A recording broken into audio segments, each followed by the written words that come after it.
बिभिन्न जायगायाव गिदिंबाय थादोंमोन। गिदिंबाय थानायाव जोङो गोबां न'खरावनो ओरैबायदि सुबुं लोगो मोन्दोंमोन जाय बिथांमोनहा मेगननि प्रब्लेमाव भुगिनानै दंमोन, जाय बिथांमोनहा बोसोरसे बोसोरनै नुनो हायाखै आरो अपारेशननि थाखायबो फैसा गैया। दा थिग बेफोर प्रब्लेमखौ नुनानै जोङो मोनसे स्टेप लादों, जाय स्टेपआनोखि जाय बिथांमोनहा रां गैयिनि थाखाय मेगन अपारेशन खालामनो हायाखै, बोसोरसे बोसोरनैनि थाखाय खाना बा खानि जानानै दङ, बिथांमोनखौ बोरैहाय जोङो बिथांमोननि भिजन, बिथांमोननि नोजोरखौ बोरै फैफिननो हायो, बिनि थाखाय जोङो नैबे स्टेपखौ लानाय जादों। आरो बिथांमोनखौ दिनै चेकआप खालामनानै जोङो अदालगुरियाव थानाय जेनाखि बड'लेण्ड नेत्रालया बाहाय लांनानै फ्रि अफ कस्ट अपारेशन खालामनानै होनाय जागोन।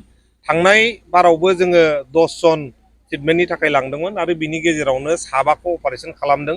जाय बिथांमोनहा बोसोरब्रै गाहाम नुवालासिनो दङमोन, खाना खानि जानानै दंमोन, बिथांमोनहा दिनै गावनि नोजोरखौ, नुथायखौ मोनफिननो हाबाय। दा जोंनो आफा इसोरा जाहाथे हाजासे गोहो होदों बिथांमोननो हेफाजाब होनो थाखाय जोङो मावलांबाय थागोन। दिनै रुनिखाथायाव जागायदों आरो जोङो गाबोन दादगारि हाथिसार ओनसोलाव फुंनि 9टा जानाय लोगो लोगोनो फ्रि जेनाखि आइ चेकआप बियो जागायगोन। दा रायजो राजाफ्रा जथेस्थ' फैदों, जाय बिथांमोनहा मेगननि प्रब्लेम जानाय दं, बिथांमोनहा दा 150 जननिबो बारा नाम भर्ति खालामदों। जों बिथांमोनखौ मोनाजासिमबाबो नायजोबगोन। नायखांनायनि उनाव जाय बिथांमोनहा सिरियासलि प्रब्लेमाव भुगिनानै दङ, अपारेशन खालामनांगौ, बिथांमोनखौ जोङो सेलेक्ट खालामनानै फेस वाइस लांनानै अपारेशन खालामनाय जागोन। बेबायदि हाबाफारिखौ नोंथाङा अकल चिरां जिल्लायाव लादोंना अल बिटिसिनि? जोङो जागायदों दा चिराङाव।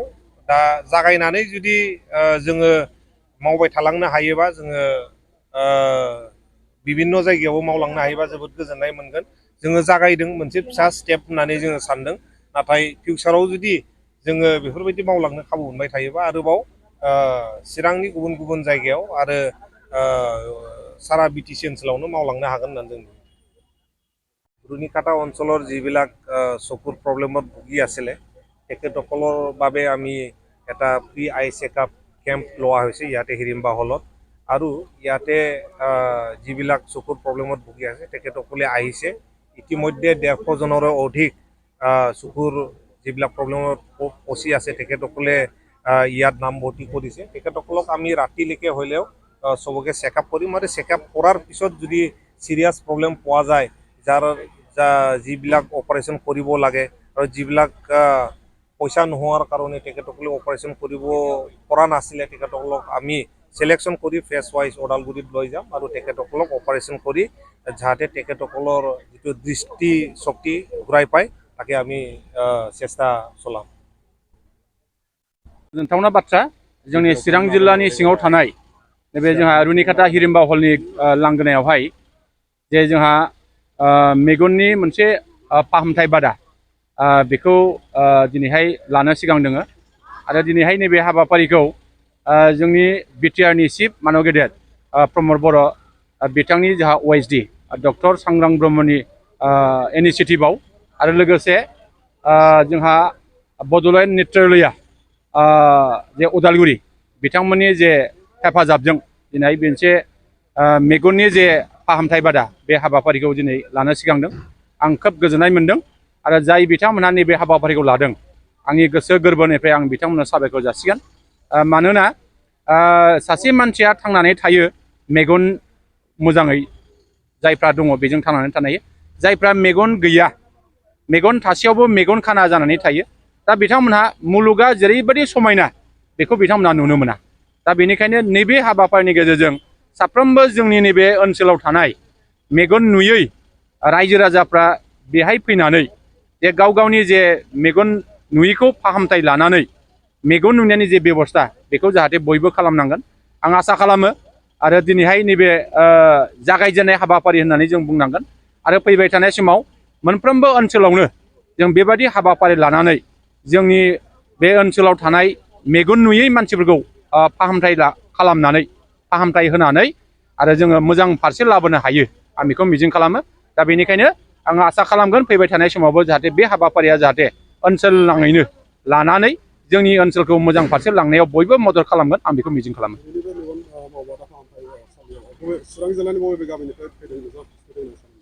आङो दिनैहाय बाहाय खोनानो मोनदों 150निख्रुइ बांसिन बाहाय मेगन गाज्रि जानाय सुबुंफ्रा बाहाय फैनानै बाहागो लाफैदों आं बेखौ दिनैहाय नुनो मोन्दों। आङो दिनैहाय जोंनि रुनिकाटा ओनसोलजों लोगोसे गुबुन गुबुन जायगानिफ्राय बाहाय फैदों होननानै आं दिनै खोनानो मोन्दों। क'क्राझारनिफ्रायबो जा हालादल बे जायगानिफ्राय दिनैहाय 3 बोसोर मेगन नुयै सासे आइजोआ बाहाय बाहागो लाफैदों आरो निस्सय जों मिजिं खालामो थांनाय समाव जोंहा उदालगुरियाव जोंनि नैबे ओनसोलनिफ्राय 60 मेगन नुयै मानसिफोरखौ लांनानै 7 मानसिखौ अपारेसन खालामनाय जादों आरो बिथांमोना दिनै मोजाङैनो नुनो हानाय थासारि जाबाय होननानै आं मिथिनानै आं खोब गोजोननाय मोन्दों आरो नैबे जायफ्रा दिनै अपारेसन खालामजागोन आरो बिथांमोनहाबो जाहाथे मोजाङैनो अपारेसन खालामजानायनि उनाव जोंनि मेगनखौ जोङो गोथाङै मोनफिनगोन आं बेखौ मिजिं खालामो। गोजोनथाव खौरां नोंथांमोननि थाखाय लानानै फैदों MRM मेम'रियेल हस्पिटालाव गोबां बेमार फाहामथाय होनायनि खाबु।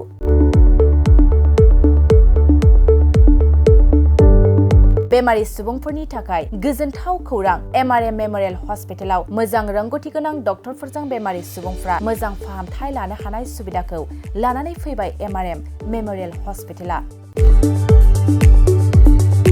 क'क्राझार सहरनि पुलिस पइन्ट आरो अमश्री हटेलनि साखाथियाव थानाय बयजोंबो मिथिसार जानाय MRM मेम'रियेल हस्पिटाला गोबां फेसिलिटिस खाबुफोर फोसावदों। MRM मेम'रियेल हस्पिटालनि फेसिलिटिफ्रानो जाबाय critical care, medicine, emergency medicine, pediatrician, pathologist, general medicine, diabetologist, OBS and gyno, cardiology, general surgeon, neurosurgery, advance laparoscopic ENT surgery department, ophthalmologist, surgical, gastroenterologist, neuropsychiatry, onco surgery department, dermatologist, orthopedics, residential medical officer, inter facility unit, physiotherapy, radiologist, histopathological department, urologist, emergency department, CT scan, X-ray, pathology department, vaccinator department आरो MRM memorial हस्पिटालाव 24 घन्टा जेब्लाबो खुलाय थागोन। लांलाय लाबोलायनि एम्बुलेन्सनि सुबिदायाबो 24 घन्टा थागोन। गोबां मिथिनो थाखाय नैबे 9854 081 948 936 550 2048 जानबुं नाम्बाराव फन खालामनानै